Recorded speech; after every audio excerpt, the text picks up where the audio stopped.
Hello, my name is David Gallant. This is Signature Project 2.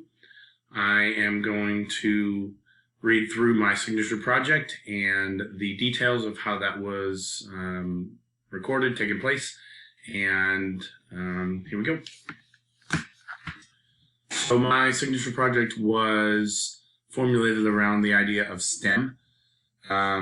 STEM is very important this day and age in regards to jobs and how a lot of employers require critical thinking skills. And so the problem I came up with is that many employers are finding out that new employees don't have critical thinking skills. And I was able to find some research that showed an 8th grade class of science students from one year to the next was not progressing in regards to their scores on their end of grade and end of course testing. This meant that the critical thinking skills that were supposed to be taking place in the science classroom were not evident. There was 4 different levels, and they weren't evident on every level. So that is what I did for my research project. The components of STEM are science, technology, engineering, and math. The point of STEM in the classroom, the point of a STEM model is to promote all of those areas joining together and kind of a unity. So it would be the combining of the different components of physics, chemistry, biology, as well as the tools and products of the technology portion, the relationship between numbers and the math. That would be the ultimate goal of STEM, is to have a cohesiveness of all those things. The goal of STEM is to allow students to have a framework where they have to identify a problem, they have to implement and evaluate a plan, and then communicate that towards a solution. So we don't want to prevent failure. We want to promote critical thinking when we get to the failure point, when we get to the point of, I don't understand how to do this. How do we critically think our way out of that? So one of the ways we could do that is through the hands-on learning approach. So like I was saying earlier, the scores that I saw and I was able to research showed that on these EOG and EOC tests from a local middle school, 8th grade, the students were scoring higher. There was progression on the scores from 2017-18 to 2018-19, but there wasn't progression from levels. For example, level 1 was a beginning learner, level 4 being a above and beyond learner, and there were a lot of 1 and 2 scores. So based on the information about the problem that I had, critical thinking wasn't taking place on all 4 levels. Critical thinking was only taking place at some of the higher levels, and it wasn't taking place from levels 1 to 2. There were still a lot of level 1 and level 2 on the low end learners rather than 3s and 4s. If the hands-on learning approach is to work, there has to be a way to implement that so that 3s and 4s are learning. The data was received from a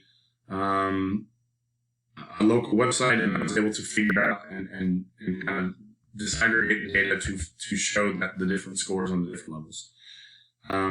So again, like I said, given that all the questions on the EOC and EOG exams were critical thinking questions for science, the fact that there was not progression in the level 1 and 2 told me that there were not. The problem was based on the fact that those learners were not growing and not thinking correctly.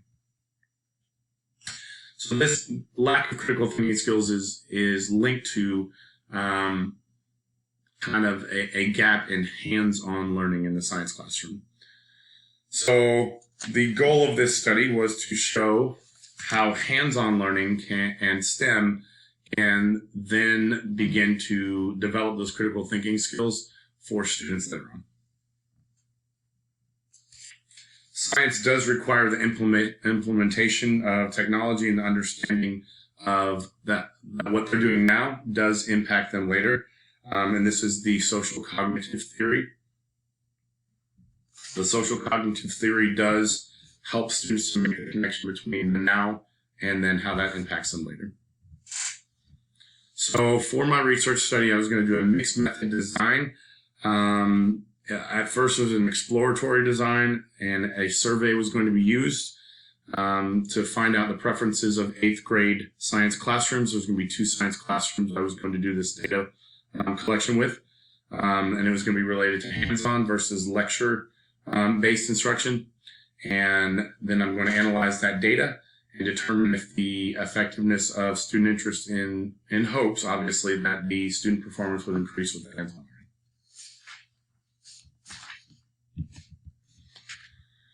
So hands-on learning, according to Kaglak, provides the opportunities like STEM for STEM and allows students to become scientifically sound, not only on their knowledge of content, but in the application of that content.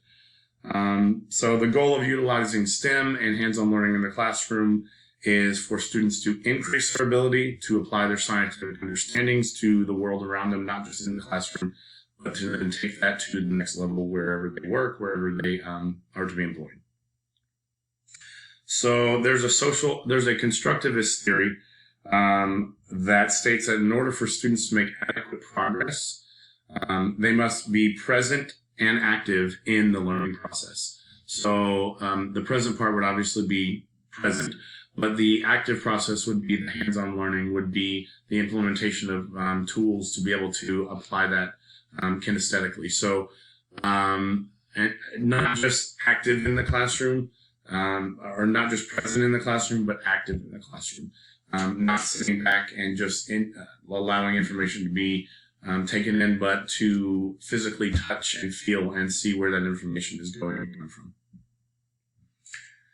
Students are actively involved in their learning by sharing ideas as well, and that's part of the STEM process, the hands-on process. Basically, those students who participated in the study stated that constructivist theory is by far the most preferred method of delivery for the classroom. So the social cognitive theory also supports the need for hands-on approaches as well. That can enhance student engagement throughout the learning process. The social cognitive theory is based on the principle that early development of students' interests later then captivates them for careers and interest in those areas. So the earlier that a student becomes interested in such content, the more likely they are to pursue that as a part of their career. So the social cognitive theory is built upon that. So for hands-on learning, it can be a combination of a lot of things. It does not have to be one certain approach. It can be a combination of a lot of different approaches. Laboratory methods from hands-on learning can be lecture style built, but they also must include some sort of kinesthetic approach as well. So the most advantageous for students is going to be a combination of different delivery models in the classroom. Part of the way that we move forward with the hands-on learning is to give students the opportunity to make real-world connections in the classroom, because otherwise making that real-world connection in the classroom helps them to understand that this will help them in the future. Oftentimes it's been asked in the past, how will this help me? What will I do with this? Well, if you make those connections in the classroom and say doing this hands-on part will help you to make this connection down the road, most often the engagement in the activity will be much higher from the students. STEM instruction in the classroom, hands-on instruction in the classroom, does have a positive effect on increasing critical thinking skills by sharing ideas, teamwork, critiquing, and listening skills. And that was according to Dudden, Nerat, and Sumali. As the students develop these skills, they do have the self-confidence to be able to go forward with them. And according to another study, Demirel states that when students utilize their critical thinking skills, their knowledge of the content is increased immensely. So the goal of hands-on learning and STEM in the classroom would be to change or increase the level of students' attitude towards science by creating engaging learning opportunities and hands-on participation. The way that I was able to do this was I was able to take 2 classes of 8th grade students in the local middle school. The total number of students was about 60. And I was taking those students and I was going to give them a survey. Before I gave them the survey, which I will show you, the students had to sign a consent form. They agreed to the survey, so I had consent. The survey was going to be implemented with a series of questions. I don't know if you can see them all here. I will read them off very quickly. So the students would be given instruction for 2 weeks, and during those 2 weeks, the students would have some lecture instruction, and they would also have some STEM instruction, hands-on learning instruction. And the questions would read as follows: what did you think of the lecture instruction last week? What did you think of the STEM instruction for the previous week, the second week? The second question, or the third question, did you enjoy the lecture aspect? Did you enjoy the STEM aspect? Did you enjoy the teacher-led learning? Did you enjoy the student-centered learning? And then how would you rate your understanding of the material based on the lectures? It would be disappointing to exceptional. And how would you rate your understanding of the material during the STEM or hands-on portion? It would be disappointing to exceptional. So when I did that, when I'm able to do that survey, we would compile the results, and the results would be used as a collaboration piece for all science teachers, not just 8th grade. And they'll be able to disaggregate the data and apply it to make learning more engaging based on these results. So in order to protect confidentiality, the students would sign the consent form. They would, I would only have students that were present for the full 2 weeks of the study to ensure that the study was accurate.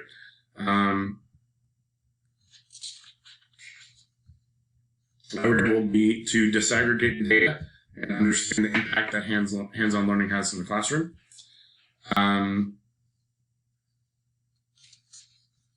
The students would also have to have culturally relevant vocabulary so that they can understand the survey. Examiners would preview the questions beforehand to make sure they're okay. So when we got the data collection and data analysis, information would be, like I said, disseminated among the 8th grade science teachers as well as other science teachers. It would involve collaborating with other teachers to disaggregate the data. The participants would not be penalized or would not be incentivized for taking this survey. They would have their normal classroom routines and expectations, but we would just give this survey after 2 weeks. The survey would be voluntary. They must check off on the survey, and they must be okay with allowing us to review those results. So the function of the research would be to use the data to further enhance science instruction and see how instruction methods impact results.